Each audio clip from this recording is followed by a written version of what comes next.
Good morning. I'm going to talk this morning about stage 6 of the 8-stage learning design framework, which deals with learning and teaching activities. It's important just to recognize that during the design process, during the course, module, program design process, we're not dealing with the individual lesson plans for particular sessions, interactions with students. We're not talking about that aspect of design, that fine detail of design.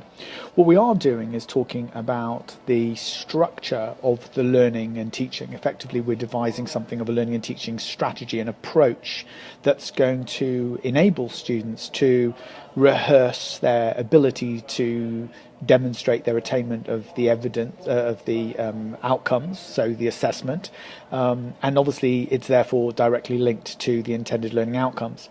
So it's very important that we think about those 3 stages, 4, 5 and 6, the intended learning outcomes, the assessment and the activities, as being part of a loop, a sort of a design loop. And this is the notion of constructive alignment, and there are other videos about that. So effectively what I'm arguing one should be doing as part of the learning design process, as part of the 8-stage framework, is to explore how, as a design team, you plan to structure activities, sequence activities, in order to fulfill your assessment purposes and your outcomes.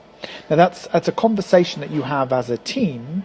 You may decide, for example, to manage your activities as being much more situated learning, out of the classroom learning, in order to fulfill the assessment and the outcomes. You might, on the other hand, decide that actually running a series of knowledge-based lectures and supplemental readings is an appropriate strategy. But it's important just to work out what the strategy is and match the strategy to the outcomes and the assessment, rather than just assume that what you've done in the past is what you're going to do in the future. So I think it's definitely worthwhile exploring a range of different approaches, and it's very important to kind of keep up to date with what current practice is and what students' perspectives on learning and teaching activities are. I think what is also quite frustrating for a lot of faculty is very often they find the physical constraints do work against them.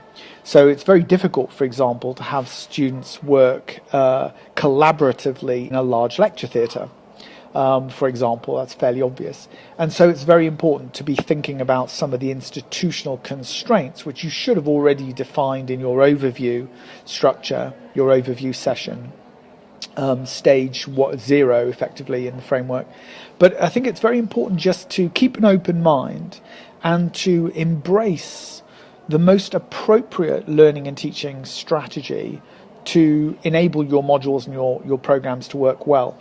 I would expect there to be some variation across, say, a 3-year program. One would expect there to be something of a variation in the learning experiences of students, and therefore in the teaching strategies used. You would expect, for example, knowledge-based modules early on in a program where the focus is very much on knowledge acquisition. It may be that it is much more a lecture-style, reading-based knowledge distribution model, effectively. Whereas later in a program, where you're starting to fine-tune both the intellectual skills, the affective skills, the psychomotor skills, it might be more appropriate to have much more independent learning on the part of students. So you'd expect there to be some variation in strategy.